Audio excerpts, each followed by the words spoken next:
couple of quick thoughts with you, and I really do appreciate you being here. I appreciate you coming out for Neil Cavuto, of my good friend, and he is a friend of the truth, and that is important. And as you know, at 6 o'clock, he's going to be doing his next show live from here, so I hope you'll be here to support him on that also. But there are a couple of things that I want to share with you very quickly. And like I said, I am just thrilled that so many people came out. First, you and I both know that the American dream is under attack. Yes. The American dream is under attack. But the good news, because of you showing up and everything else that's going on across the country, we will fight back.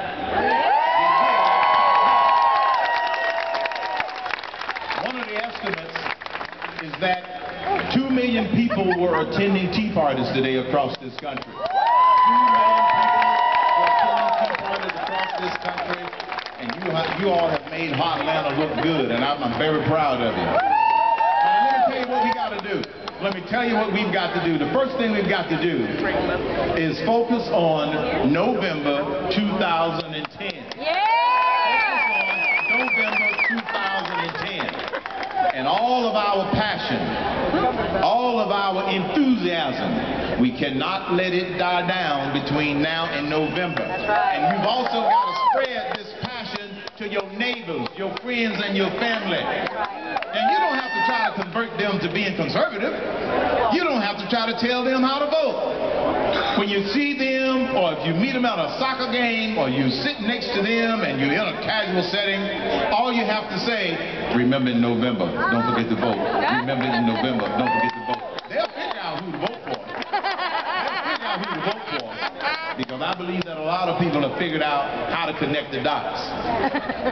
Now, we know that the liberals are out to kill and squash what's going on here today and across this country. And all they do is they try to shift the subject and know the facts and name call.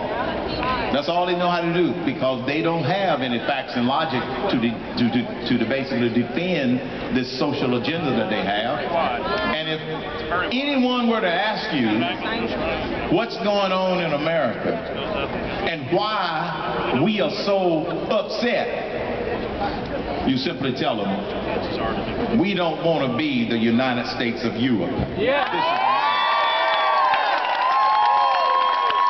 We do not want to be the United States of Europe. And here's another response that you can have for the nan and the nan crowd. You know, you see them all the time. Well, you don't want to be the United States of Europe. That's answer number one. And if they continue the dialogue, if they can carry on the dialogue, and then you go, like I do on my radio show, and another thing, once you get their attention. America has always been destined to be a great nation, not a mediocre nation.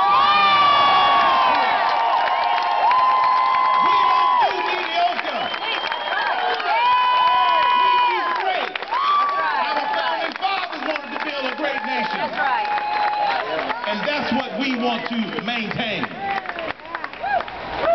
And then the third one that I normally get into when I'm talking to people who have drunk the Kool-Aid. You know, once you get them past that, and once you say we don't want to be the United States of Europe and we want to be a great nation, then they try to burst your bubble and say, well, it's too late, because the Dems and the liberals are in control. And that's when you say, keep on believing that. Because as long as they believe that we are not paying attention, as long as they believe we are not going to go to the polls and make the right choice, they are at a disadvantage and we have the upper hand, because I happen to believe that this movement is real that's going on across America.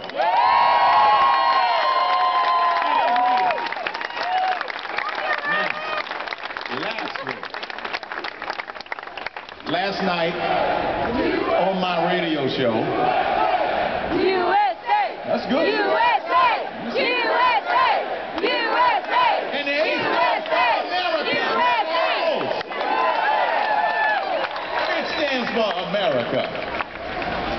one last point, and then I'm off. Aww. Last night on my radio show, just before I went off the show, I got my next to the last caller. I almost escaped without having to argue with the liberal. Should have gone home and enjoyed my dinner.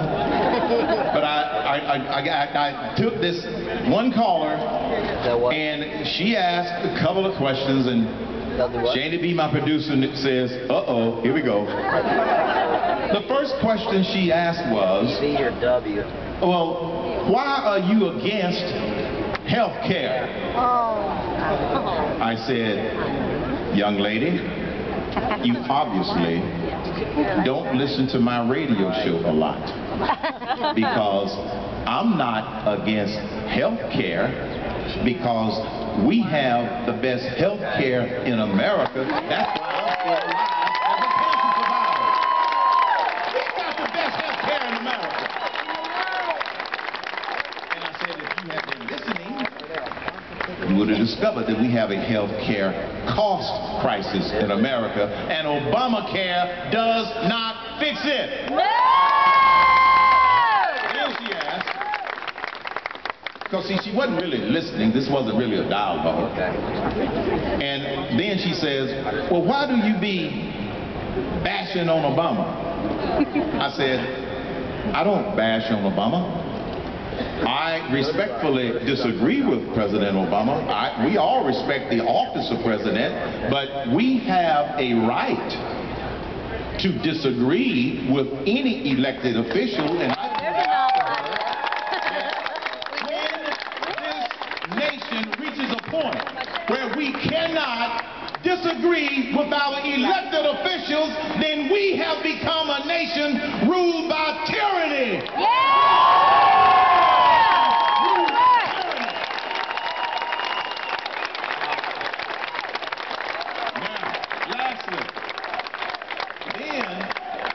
See, up to this point, I was being very calm. Didn't have to take my blood pressure medication. Didn't have to take extra blood pressure medication.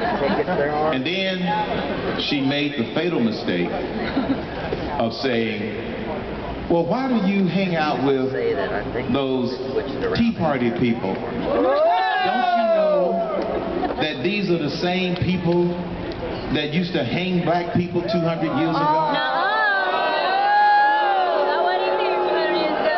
Take a deep breath. And that's when I pointed out two things. I said, first of all, these Tea Party people you're talking about, they weren't here 200 years ago. Yeah! Preach it, Herman. Now, if you show me a 200-year-old person that hung a black person, then I'll be mad at him. But I'm not going to be mad at the Tea Party people. And then I said, secondly, the reason that I hang out with Tea Party people, intelligent thinkers, Americans for Prosperity, Americans for Tax Reform, and all of the other organizations that believe in the Constitution, the Declaration of Independence, they believe in freedom and liberty, I hang out with them for one simple reason. We are all crazy.